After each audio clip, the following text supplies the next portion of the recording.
হবে বিনিময় কি দেবে বলে আমার তো কোনো করি নেই তাতে কি হয়েছে অন্য কিছু তো আছে।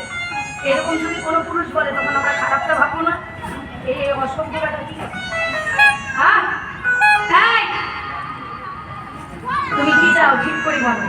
বলে আমার থেকে যদি কিছু নিতে হয় তুমি আমাকে আগে দেবে, আমি তোমাকে পরে চাল দেবো। তোমার স্তন কেটে যদি আমার দোকানে বন্ধ রাখতে পারো আমি তোমাকে চাল দেবো। সেদিন ধরা কি বলেছিল, আমার এই দেহটা আমি স্বামীর হাতে সম্প্রদান করেছি। কথাগুলো লক্ষ্য করবেন, কথার দাম অন্য কিছু দাম নেই।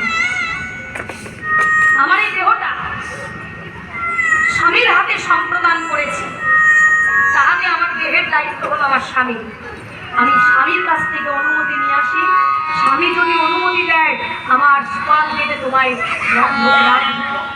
আমি আগে আমার স্বামীর কাছে। এই বলে ধরা ছুটতে ছুটতে স্বামীর কাছে এসে বললেন, স্বামী যার বাড়ি গেছে সেই দূর দূর করে পাড়িয়ে দিয়েছে, কিন্তু আজকে কি অতিথি সেবা হতে তবে এক মুদির দোকানে গিয়েছিলাম, মুদি বলেছে আমাকে চাল ডাল দেবে। কিসের বিনিময়ে জানো? সে বলেছে আমার স্তন কেটে যদি মুদির দোকানে বসে রাখে সে তার বিনিময়ে আমাকে চাল ডাল দেবে। স্বামী বলল, শোনো, এই রক্ত মাংসের দেহটা যেটা নিয়ে এত অহংকার, এত গৌরব, এত মান অভিমান, এই দেহটা একদিন শ্রীগাল পুকুরে ছিঁড়ে ছিঁড়ে খাবে। যখন তোমার দেহের প্রাণ পাখিটা চলে যায়, এই রক্ত মাংসের দেহ নিয়ে এত অহংকার করো না।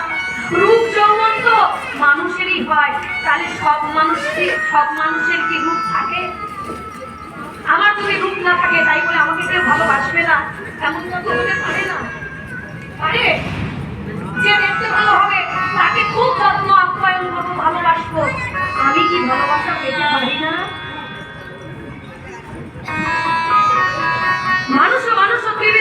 মানুষে বাঁচিয়া লবে, সেই মানুষের সঙ্গ যেদিন করবে সেদিন তুমিও মানুষ হবে।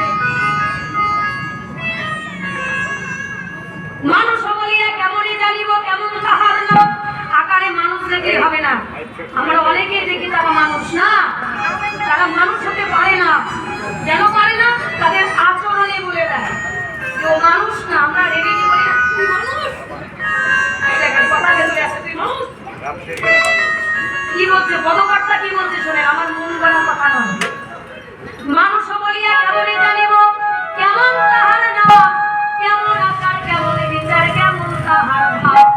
সামান্য মানুষ সাধিতে সাধিতে সহজ মানুষ হয়, রাগের ভাজন করহ যাদব, ইহা ছাড়া কিছু নয়।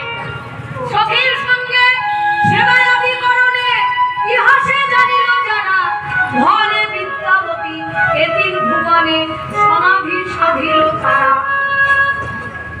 মানুষ যারা হয় তাদেরকে আগুন দিয়ে পোড়ায় না, তাদেরকে সমাধি দেয়।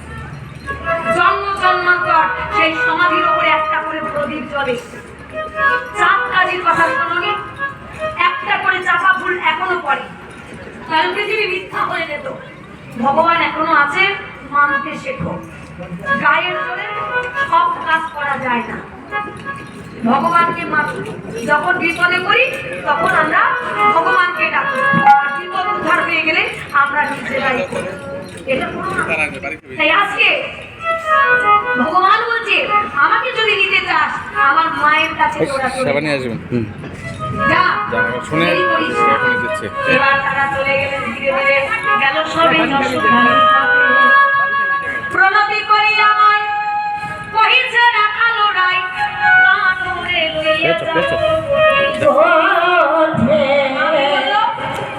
আরেকটি কথা বাবা ভুলে গেলাম, দেখেছেন তো?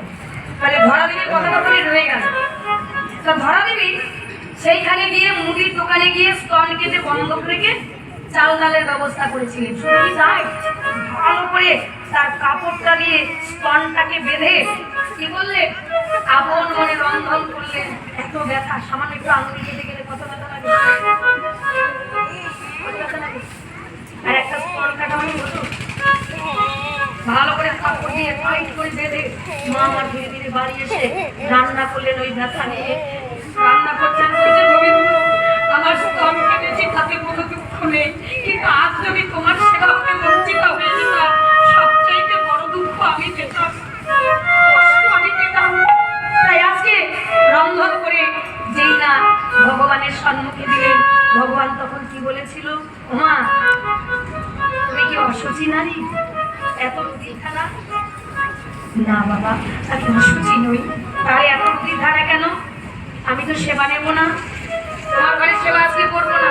বাবা এত কষ্ট করে তোর জন্য রান্না করেছি, তুই সেবা দিবি না?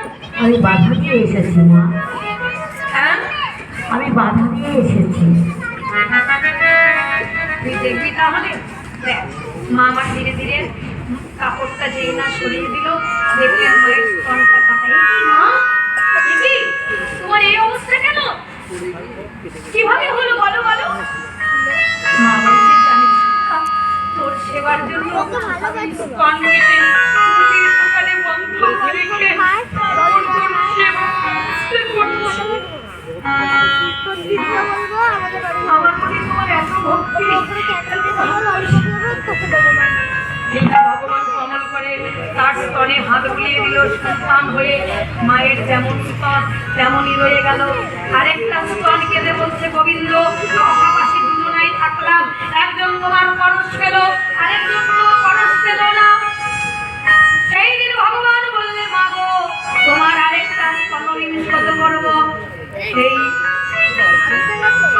হবে যেদিন দশমতী, তুমি সেদিন চলে যাবে আর রাজরানী হবে দাপর যুগে, আর তোমার স্বামী হবে নন্দ মহারাজ। দণ্ডে শতবার আমাকে সেবা দেবে, কারণ এ জন্মে কেউ যদি আমাকে ভক্তি করে সেবা করে, জন্ম জন্মান্তর আমি তারপরে সাধনা করো, এই জন্মে করো। তাই সেই যশোমতী আজকে প্রাণ গোপালকে বলছে, এই প্রাণ থাকতে গোপালে দিব না রে, গোপাল দেব না রে, প্রাণ থাকতে গোপাল দিব না রে, থাকতে গোপাল দেব না রে, আজিকার মতো তোরা যাবা, প্রাণ থাকতে গোপাল দিব না রে, আজকের মতো তোরাই যাবা, প্রাণ থাকতে গোপাল দেব না রে। গোপাল যদি না যায় গরুর পাল একটাও যাবে না, গোপাল যদি না যায় গরুর পাল একটাও যাবে না। মা বলছে শোন, বারবার ওই কথা বলিস না, বারবার ও কথা বলিস না। আমার গোপাল যদি না যায় গরুর পাল যাবে না।